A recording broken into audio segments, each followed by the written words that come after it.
Life sentence for Urvin Nuto Wawoe. St. Maarten had more than one serial killer in the area. At about the same time, Urvin Nuto Wawoe, Cathron Fortune, Cucci. Law for non-lawyers.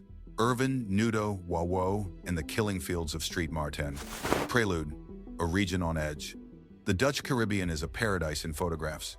White sand, turquoise waters, bougainvillea draping colorful houses. But behind that idyllic facade, a darker narrative has long simmered: gangs, drugs, and violence that cross borders as easily as tourists. By the mid-2010 seconds, St. Maarten had become the epicenter of one of the deadliest gang conflicts the islands had ever seen. And at the heart of it was Urvin Wawoe, known to friends and enemies alike as Nuto. To many, he was a rapper, a flashy youth hustling his way through the Caribbean music scene.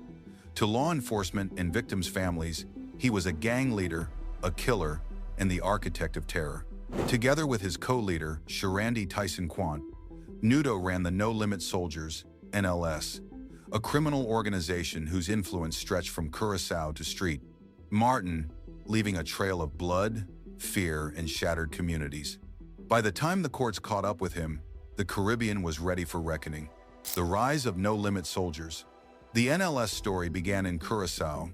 Small-time hustlers, teenage gunmen, and ambitious dealers coalesced into a structured gang under Nuto and Tyson. Their enterprise was meticulous. Drug trafficking routes connecting South America to the islands, arms smuggling to enforce dominance, and hit squads to settle scores or intimidate rivals. Nuto's role was more than symbolic. Witnesses and surveillance suggested he coordinated shipments, directed operations, and signed off on violent actions. The gang's name, No Limit Soldiers, was no exaggeration. They believed in escalating force, showing the islands that defiance carried deadly consequences. While Curaçao provided the base, St. Maarten became their proving ground and their killing field. St. Maarten, the killing fields.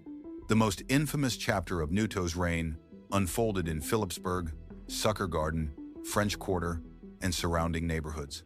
This was where the NLS struck ruthlessly, where rivalries turned into executions, and where the public lived under a tangible fear that someone would disappear or die for reasons no ordinary citizen could follow. Among the victims, Kevin Bones Matura, killed in Philipsburg on 7 February 2016. Matura, a rising figure in local circles, had run afoul of NLS. Witnesses reported a shooting that left the streets silent for days, signaling that Nuto's reach extended into every corner of the capital. Kimoy Gums, victim of an attempted murder in French Quarter on 8 April 2016. Gums survived, but the attack demonstrated the gang's capacity for targeted violence. The choice of location, a bustling neighborhood, was deliberate, sending a warning to anyone considering defiance. If you found this story eye-opening, don't forget to like, subscribe, and turn on the notification bell so you never miss the hidden stories behind the headlines. More true crime, gang history, and deep dives are coming your way. Stay tuned.